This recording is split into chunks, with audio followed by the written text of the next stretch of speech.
I just watched a movie that's scarier than most horror movies that I've seen. Welcome to the Daily Neitz. Today I look at classic films, modern cinema, and the world of professional wrestling. And today, I looked at The Big Short.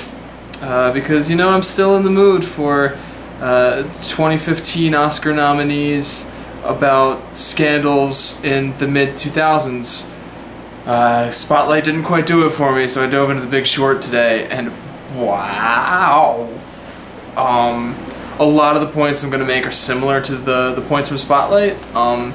It's something I remember going on. I was a bit older when this was happening than when the Boston Globe Catholic Church scandal was happening. But still, I didn't pay much attention to it, and I don't think a lot of people did, at least in my age, because it's so dense and hard to explain. Who before 2008, 2009 knew what subprime mortgage lending or CDOs or tranches were? I still don't quite know.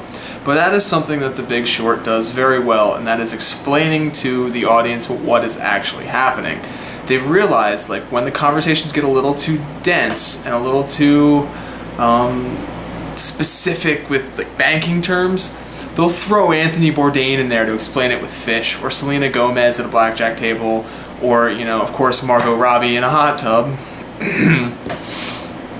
to explain what's going on. And it was amazing how Adam McKay, whose other films are Anchorman and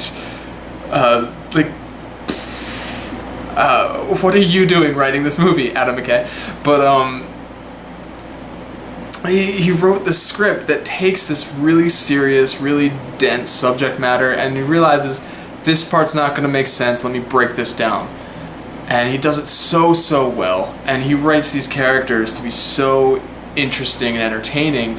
And then they went and cast some of the most skilled technicians as actors to play these roles. Steve Carell, as soon as he entered, I recognized that voice, and I'm like, oh, it's Steve Carell, but he was not, Michael from The Office at all. He was this completely different character, and he owned it so well. He was fantastic.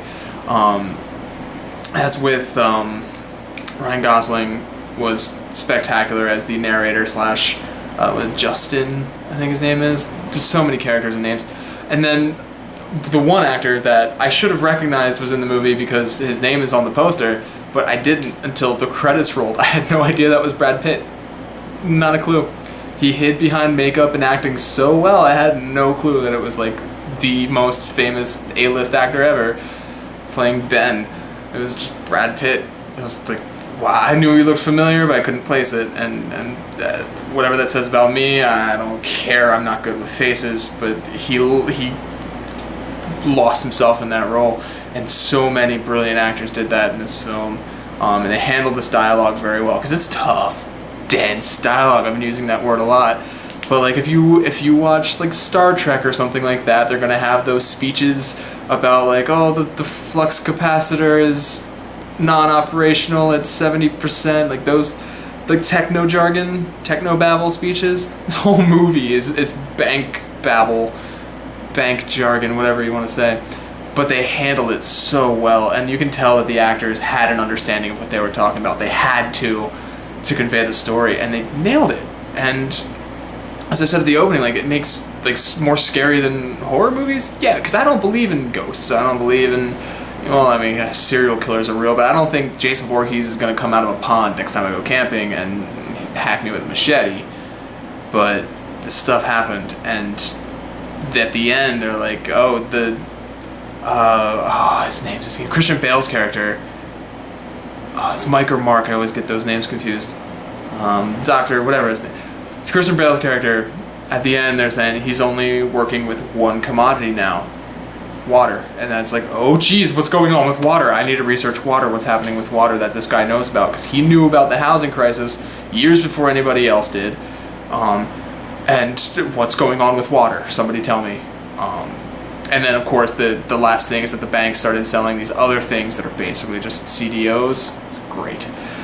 Couldn't do this again. Have you learned nothing? It's 8 years ago. Think.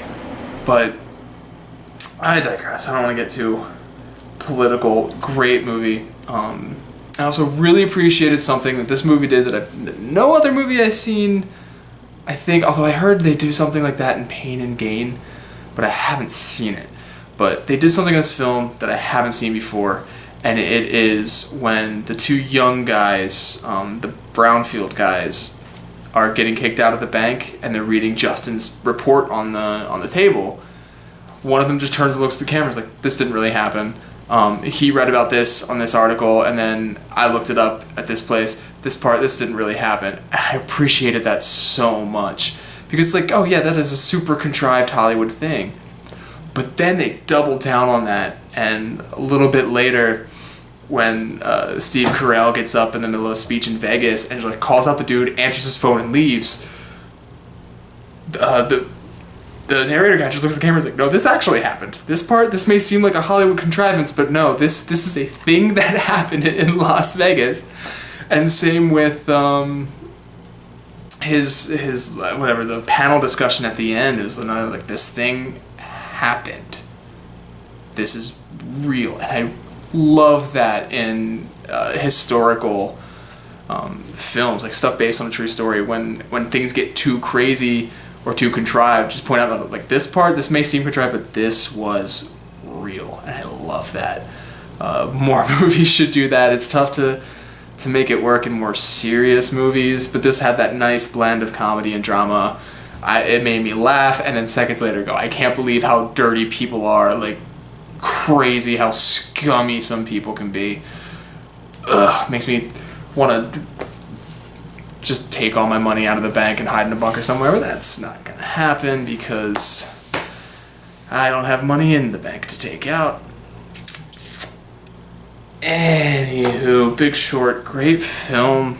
Won Best Adapted Screenplay, I believe, which well deserved because that screenplay is beautiful and it shines. I would have liked to see Steve Carell win an Oscar. I think he won some awards, but he'll get it. He'll get it someday. He's great. He's great. He lives down the street, actually, apparently, from what I hear. But yeah, that's all I gotta say on The Big Short. So that was The Big Short. Tomorrow is The Big City. That's right, I got my first suggestion after 6.5 months of doing this. Someone actually went in that comment section that's always down there and suggested a movie for me to watch. I actually suggested like 18 movies, but I'm going to do one. I'm going to do The Big City by Satyajit Ray, who directed the Apu trilogy, which I thoroughly enjoyed and was intrigued by when I watched that in like February. So it's nice to go back to this director that I feel like I discovered, even though I know I didn't. So it's going to be cool to go back to him tomorrow, see what his other work looked like. But until then, you can like, share, and subscribe. You can leave a comment in the comment section below. Suggest a movie for me to watch. Do it. Please.